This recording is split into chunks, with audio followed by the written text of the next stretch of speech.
देसी जिम। सरला की बहू शैली और सरला दोनों ही मोटी होती हैं। एक दिन टीवी के सामने दोनों एक खूबसूरत पतली दुबली छरहरी मॉडल को देखते हैं। तभी शैली कहती है, काश मैं इसके जैसी दुबली पतली होती तो कितनी सुंदर लगती। तभी सरला भी बोल पड़ती है, हाँ बहू, सच ये तो बहुत ही दुबली पतली है। काश मैं भी इसकी तरह दुबली होती।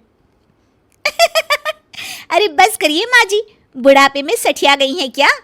अब दुबला पतला होकर आपको कौन सा ब्यूटी कॉन्टेस्ट जीतना है? क्यों, इस उम्र में क्या रखा है? ऐसे तो तू भी शादीशुदा है, तुझे कौन सी दूसरी शादी करनी है पतला होकर? दोनों सास बहू बस एक दूसरे को कोसने लगते हैं, लेकिन सरला को एहसास होता है कि वो शैली की तरह जिम नहीं जा सकती, क्योंकि लोग क्या कहेंगे। वहीं शैली को तो धुन सवार हो जाती है कि वो किसी भी तरह अब पतली होकर ही रहेगी। माँ जी, मैंने सामने वाला जिम ज्वाइन कर लिया है, अब तो मैं दुबली पतली होकर हीरोइन जैसी लगूंगी। सरला मन महसूस कर रह जाती है।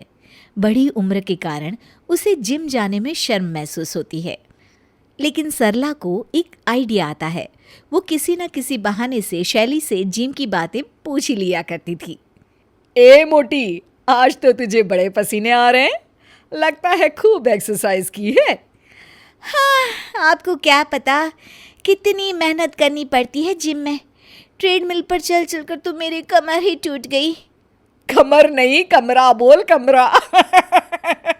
अरे कहीं मशीन ही ना तोड़ दे तू।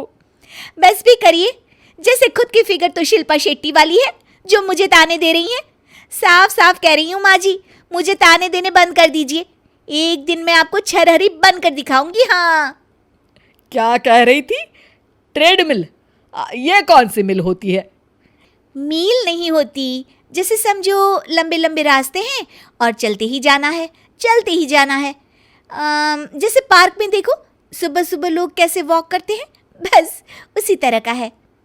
सरला शैली की बात समझ जाती है और रोज सुबह शाम ताज़ी हवा में घंटों वॉक करती है। शैली जिम में जाती, अपने 4 फोटो खींचती और लोगों से गप्पे लड़ाती, घर आकर खाती और सो जाती। तो वहीं सरला नियम से वॉक करती, जिससे शैली में तो नहीं लेकिन सरला पर फर्क दिखने लगता है। एक दिन शैली पैर पकड़कर बैठी होती है। अरे क्या हुआ पैर में? खाना न बनाने का नया बहाना है क्या? वैसे भी जिम में तो तुझे कोई फर्क पड़ नहीं रहा है। हाँ माँ जी, हाँ, मुझ में तो कोई फर्क नहीं दिख रहा है, लेकिन आप पर मुझे ताने दे देकर काफी फर्क पड़ा है। पतली लग रही हैं आप। सरला घबरा कर कहती है, नहीं नहीं, मैं कैसे पतली हो सकती हूँ? मैं कौन सा जिम जाती हूँ? अब तारीफ करनी है तो जरा खुलकर तारीफ करना। वैसे तेरे पैर पर हुआ क्या है? आज कार्डियो करके थक गई हूँ मैं। कार्डियो? ये क्या होता है? कैसा होता है ये?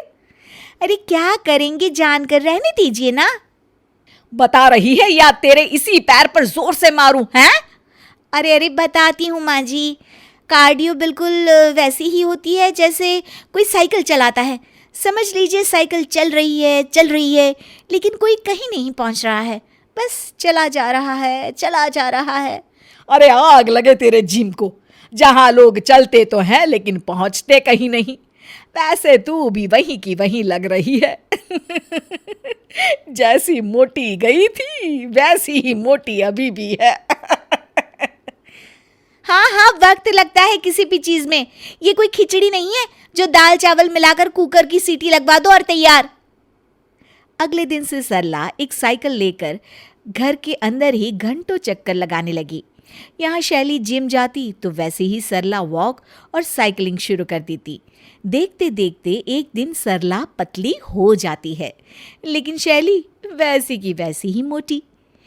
एक दिन शैली की जिम वाली सहेली उसके साथ घर आती है। अरे शैली, तू अपनी सासू माँ से स्लिम होने की टिप्स क्यों नहीं लेती? देख तो कितनी दुबली पतली और छरहरी है। अरे आंटी, हमें भी बताइए ना, आप इतनी दुबली कैसे हैं? अरे बस बस, सुबह शाम बहू को ताने दो, तुम भी ऐसी ही हो जाओगी। अरे छोड़ो ना बेटा शैली की बात, ये तो मुझसे जलती है। मैं तुम्हें अपने दुबले पतले और छरहरे होने का टिप्स बताती हूँ। देखो, रोज सुबह शाम ताज़ी हवा में वॉक करो। वो क्या कहते हैं, ट्रेडमिल, साइकिल चलाओ जैसे कार्डियो। और पोछे लगाने से अच्छी तो कोई एक्सरसाइज है ही नहीं। पूरे कमर की कसरत के साथ घर जो चमक जाए वो अलग।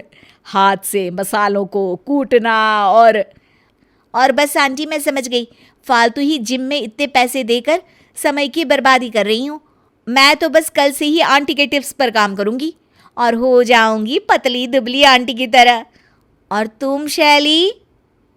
मैं भी। आखिर सास किसकी है?